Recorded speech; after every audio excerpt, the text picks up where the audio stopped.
Assalamualaikum warahmatullahi wabarakatuh. Bismillahirrahmanirrahim. Alhamdulillahirabbil alamin wa bihi nasta'in ala umuri dunya waddin. Sayyidina wa maulana Muhammadin wa ala alihi wa sahbihi ajmain. Asyhadu an la ilaha illallah wahdahu la syarikalah wa asyhadu anna Muhammadan abduhu wa rasuluhu la nabiyya ba'dah. Allahumma sholli wa sallim ala Sayyidina Muhammad wa ala alihi wa sahbihi wa sallam ajmain.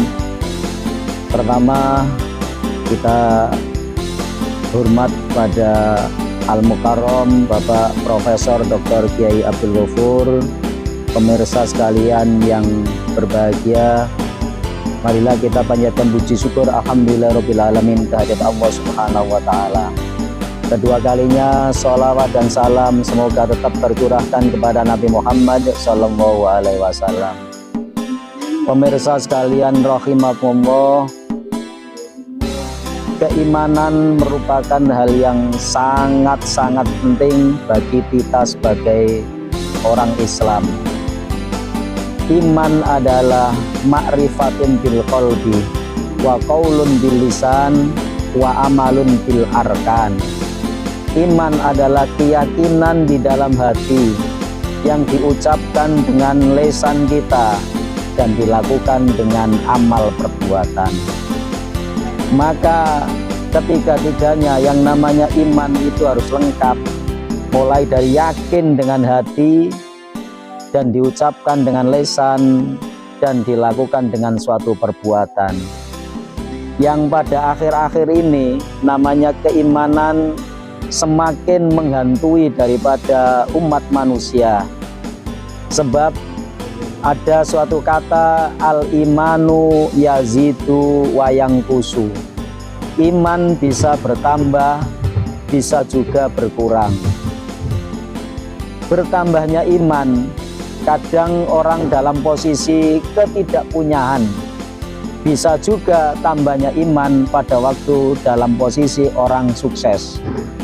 Demikian juga sebaliknya, berkurangnya iman kadang-kadang pas pada puncaknya kesuksesan. Sebaliknya, kadang hilangnya iman pada suatu kemelaratan. Untuk itu, maka iman kita harus selalu kita pupuk, selalu kita jaga.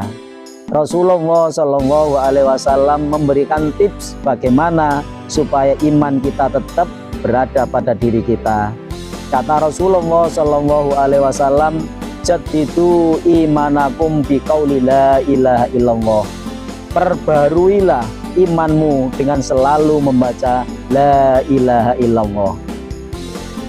Pemirsa rahimakumullah, di dalam masalah keimanan banyak ada beberapa orang yang imannya hilang karena mungkin dipengaruhi oleh situasi, kondisi seseorang, kondisi jiwa seseorang. Bisa juga karena dipengaruhi oleh adanya pergaulan yang setiap hari dengan tidak sadar orang itu imannya hilang. Pada waktu iman itu semua kepercayaan, semua keyakinan ditumpahkan pada Allah Subhanahu wa taala. Maka ketika keimanan itu ditumpahkan pada Allah, maka Allah akan menolong orang tersebut. Tapi suatu ketika apabila keimanan itu sudah dirasa cukup pada diri manusia dan manusia mampu untuk melaksanakan daripada apa yang dia lakukan, maka Allah akan mencabut pertolongan itu. Contoh suatu peristiwa adalah dulu orang melahirkan itu walaupun tanpa bantuan dokter, walaupun tanpa bantuan seorang suster, maka orang akan bisa melahirkan dengan enak, tanpa pertolongan dokter pun bisa melahirkan dengan lancar. Tapi karena akhir-akhir ini manusia merasa mampu dengan kemampuannya, dengan ilmu teknologinya, maka pertolongan Allah akan dicabut daripada manusia itu sendiri. Sehingga akhir-akhir ini seakan-akan orang tidak bisa melahirkan tanpa ditolong oleh dokter, tanpa melalui adanya rumah sakit. Itu berarti menunjukkan bahwa keimanan seorang yang dulu 100% imannya kepada Allah, kemampuannya diserahkan pada Allah, tapi akhir-akhir ini manusia berkuranglah imannya karena kemampuan pada dirinya. Untuk itu maka keimanan bisa saja berkurang karena manusia merasa mampu untuk menghadapi dirinya sendiri. Ketika manusia sudah mampu untuk menghadapi dirinya sendiri, maka pertolongan Allah akan hilang.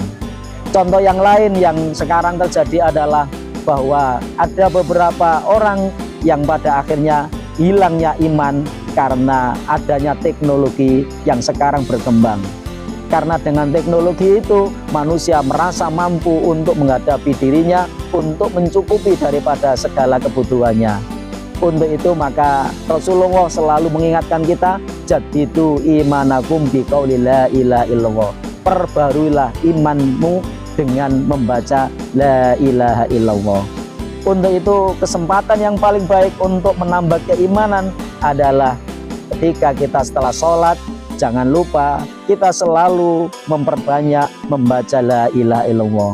Dari kalangan kita selalu membaca la ilaha illallah dikumpulkan dalam satu jam'iyah yang disebut dengan tahlilan. Tahlilan adalah salah satu media untuk kita selalu memperbanyak dan mempertebal keimanan kita, sehingga keimanan kita yang akhir-akhir ini digoyang dengan berbagai alat teknologi, kita selalu bisa mempertahankan keimanan kita. Sehingga dengan kita membiasakan membaca la ilaha illallah, maka diharapkan akhir hayat daripada kita mengakhiri ucapan kita dengan ucapan la ilaha illallah. Man akhira kalamihi la ilaha illallah dakhalal jannah. Barang siapa yang mengakhiri ucapan di dunia ini dengan la ilaha illallah, maka dia akan dijamin masuk surga. Semoga kita termasuk hadis daripada Kanjeng Nabi ini, akhir daripada hayat kita membaca la ilaha illallah, dan itu bisa terwujud apabila kita selalu membacanya setiap hari dan setiap saat. Demikian, kurang lebihnya mohon maaf. Assalamualaikum warahmatullahi wabarakatuh.